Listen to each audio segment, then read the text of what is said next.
Luna vanished without warning. 1 minute she was seated in the Forrester clinic awaiting test results, pale, breathless, visibly shaken by her unexpected pregnancy, and the next, she was gone. No calls, no messages, no trace. At first, her absence was dismissed as panic. Maybe she ran. Maybe the fear of the child, of what it meant, who the father might be, how it would chain her to the consequences of her past became too much. But soon, silence turned into suspicion. She had left behind no clothing, no belongings, and most damning of all, the pending paternity test, scheduled to drop within hours. Her sudden disappearance at the exact moment results were to be revealed set off alarm bells across Los Angeles. This wasn't anxiety. It was a vanishing act. And it was perfectly timed. The question wasn't just where Luna had gone. The real question was, who wanted her gone? 3 names rose to the surface, each with motive, means, and history. Electra was first on everyone's lips. She had reasons, sharp, personal ones, to see Luna suffer. Ever since Luna seduced Will and wrapped him in her web, Electra had become consumed with rage. Will had nearly died trying to escape the toxic bond Luna forged with him. Electra, who had fought tooth and nail to hold their relationship together, now saw Luna as nothing more than a manipulative threat. A master at psychological warfare, Luna had turned their shared history into ammunition, using secrets and seduction to dismantle everything Electra had tried to build. Now, with Luna pregnant, possibly with Will's child, Electra had everything to lose. What if the baby cemented Luna's hold on him forever? What if Will, already emotionally vulnerable, returned to Luna out of guilt or duty? Electra couldn't allow that. Her public persona remained composed, supportive even, but behind closed doors, she had visited clinics, researched surrogacy options, even inquired quietly about legal guardianship. If Luna's disappearance was staged to manipulate public sentiment, Electra would have every reason to flip the script and erase Luna's advantage before it took root. Then there was Sheila. Sheila Carter, a name that still sent shivers through the Forrester corridors. Finn's biological mother had always loomed in the background like a storm cloud, unstable, cunning, and brutally loyal to her blood. Luna was her granddaughter. That fact alone meant Sheila would kill for her. With the news of Luna's pregnancy, Sheila had activated. Some said she'd been tracking Luna for weeks, orchestrating protective measures to ensure her safety from so-called enemies like Lee, Electra, and even Deacon. But others knew Sheila's version of protection could just as easily mean imprisonment, surveillance, or worse. If Sheila caught wind that Luna's paternity test might expose a scandal or worse, undermine Luna's place in the family, she would act swiftly. Perhaps Sheila saw the child as a new beginning. Perhaps she feared what the test might reveal. Either way, she had both the skills and the network to extract Luna from the spotlight and stash her somewhere safe until she could regain control of the narrative. Finally, Deacon. Always calm on the surface, always one step ahead in the shadows. He had tried for months to broker peace between Sheila and the Forresters, walking the tightrope between romantic devotion and strategic survival. But Luna's pregnancy complicated everything. The chaos she carried threatened to reignite battles Deacon had worked tirelessly to bury. A baby, especially one fathered by Will, or worse, Finn, would tear open the fault lines. It would bring back lawsuits, custody fights, and public humiliation. Deacon couldn't afford another war. His bar, his relationships, his freedom, everything he had rebuilt was on the line. If eliminating Luna, even temporarily, could cool the tension, Deacon would consider it. Unlike Sheila, he wasn't impulsive. And like Electra, he wasn't driven by rage. He was surgical, efficient, calculated. If he pulled the trigger, it would be invisible, no trace, no noise, no fallout. He wouldn't need to hide Luna forever, just long enough to wipe the headlines clean. The investigation began in secret. Finn, already racked with guilt over Luna's past and her connection to his own mother, found himself walking an impossible line. Lee urged him to stand back, to let authorities handle it, but Finn couldn't. He needed to know the truth, not just for himself, but for the child. If the baby was his, the stakes were infinite.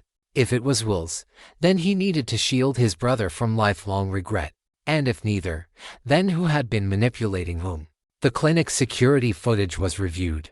Cameras had been tampered with, blacked out for exactly 42 minutes, beginning 5 minutes before Luna's last sighting. That window was too perfect. It had to be premeditated. Whoever orchestrated the blackout had access to high-grade tech. That ruled out Electra. She was emotionally unstable, but not methodical. It pointed instead to Deacon or, more likely, to Sheila, who had years of experience disabling systems and evading detection. Still, no ransom note. No cries for attention.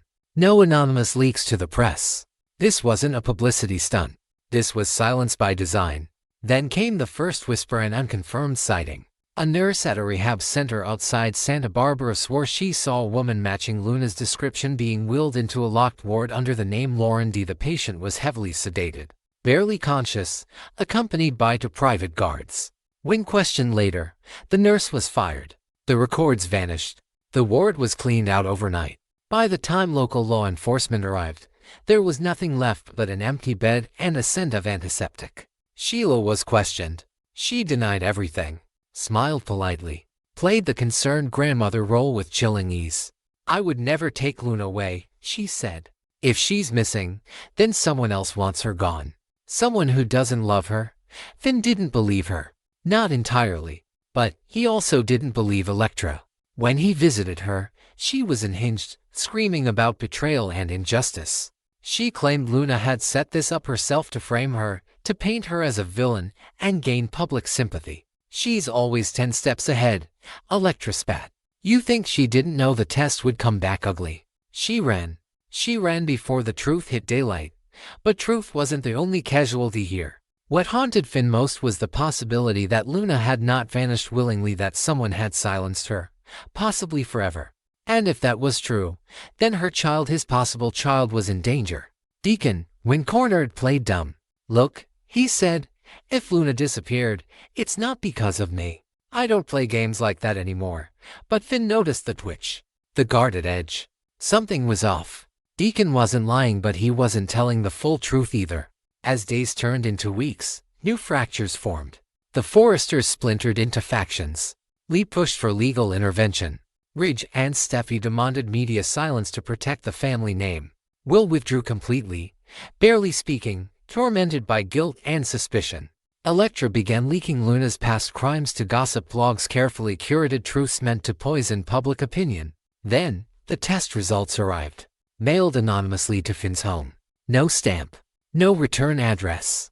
Just a plain manila envelope with a single sheet inside. He opened it with trembling fingers. The child was his. Not Will's. His. Finn dropped the envelope.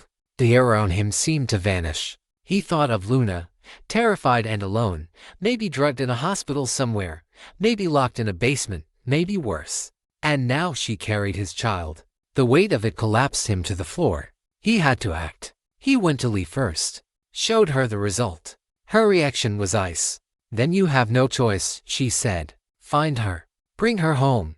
But when you do, you cut Sheila off. For good." He went to Deacon next. "I know you know where she is," Finn growled. "Tell me, or I swear I will burn your bar down brick by brick until you do." Deacon sighed. For the first time, his cool cracked. "I don't know exactly where she is," he admitted. "But I know who moved her. And it wasn't me. It was Sheila. She thinks she's protecting the baby. She thinks if Luna stays hidden long enough, the world will forget everything." Finn stared. "She's wrong, yes," Deacon said. "She is." And then, finally, after 27 days of silence, a video message appeared in Finn's inbox. It was Luna. Pale. Barely awake. Her eyes fluttered as if she'd been drugged. Her voice was slurred. "Finn," she whispered, "I didn't run. I didn't, please find me." The video cut off. And the hunt began. Whatever peace remained in Los Angeles was over. The war for Luna, her body, her freedom, her child had begun. The video was time-stamped. 20 hours earlier. Location data scrubbed. Background untraceable. But Finn stared frame by frame, dissecting every shadow, every sound. The low hum behind Luna's voice, the rhythmic clatter of metal against tile, sounded familiar. Industrial. Not hospital-like. More like a facility. A warehouse, maybe. He sent the clip to Lee. She called in a friend at the FBI. An official help. No files. No red tape. Just quiet eyes on the inside. The agent responded within hours. "We've seen this setup before," she said. Sheila's old pattern. We think she's using the old Bishop Recovery Compound. Closed down in 2016. No permits. Off the books. North of Ridge Canyon. Remote. Perfect for hiding someone. Finn didn't wait. He drove alone. No sirens. No backup. Just the guilt boiling in his chest and the paternity test folded in his pocket like a curse. When he reached the compound, the gates were rusted but open. Inside, the place reeked of bleach and mold. Long corridors. Empty rooms. Then a cry is soft. Hoarse whimper echoing down a stairwell. He followed the sound. Luna was in the basement, locked behind a reinforced door. Shackled. Weak. Sedated. He broke the door open with a fire extinguisher, rushing to her side. She tried to speak but couldn't. He carried her up the stairs, out into the light, into his car. But as he turned the key in the ignition, a gun pressed to the side of his head. "Sheila, I warned you," she hissed. "You were going to ruin everything." Finn didn't flinch. "You drugged her. You kept her locked away like an animal. She was in danger," Sheila barked. "Electra wanted her dead. Deacon wanted her silenced. You think they would have let her live long enough to give birth? I saved her. You controlled her." Finn growled. "You played God with her life, and now you're going to answer for it." Behind them, another voice echoed through the trees. "Deacon." He stepped from the shadows, holding a phone. "It's over, Sheila. Cops are on the way." "The whole thing's been live streaming for the last 10 minutes. Sheila froze. Her eyes darted between Deacon and Finn. Then she ran. Through the trees. Into the ravine. Disappearing like smoke. They didn't chase her. Finn drove Luna to the hospital. She was malnourished. Anemic. Traumatized. But alive. And so was the baby. The news broke in waves.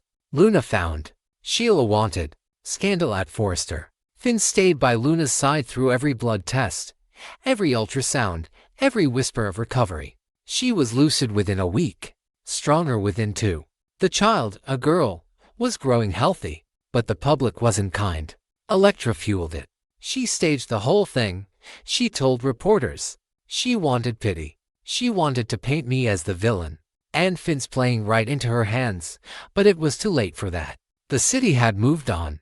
Sheila was now a fugitive. Again, Deacon, having betrayed her, found himself alone. His bar was torched one night. Arson, no witnesses. A warning. He packed up and vanished to Chicago. Lee confronted Finn. "She's still a danger," she warned. "You can't keep Luna around just because she's carrying your child." "She's not the same," Finn said. "She's been through hell. Hell doesn't erase history." Lee snapped. "I won't abandon her," he said final. Not this time. The baby was born 6 weeks early. Premature. Fragile. But she lived. They named her Hope. A name Luna whispered as tears rolled down her cheeks, holding the child for the first time. "I didn't think I'd survive," she told Finn. But she did. Finn took a leave from the hospital. Steffi didn't fight him on it. She knew too much had changed. But Electra did fight. She showed up one day with a court order. Demanded a paternity ray test. Claimed Luna had manipulated the results. "Why are you doing this?" Finn asked. "Because she destroyed everything," Electra said. "And now she gets to walk away with your child." No. The second test confirmed the first. Finn was the father. Electra stormed out. No apology. No remorse. That night, her car was found abandoned near the cliffs outside Malibu. But she wasn't inside. Another disappearance. Another mystery. Only a phone left behind. Inside it, a voice memo recorded just hours before. "If anything happens to me, don't trust Luna. She knows more than she says.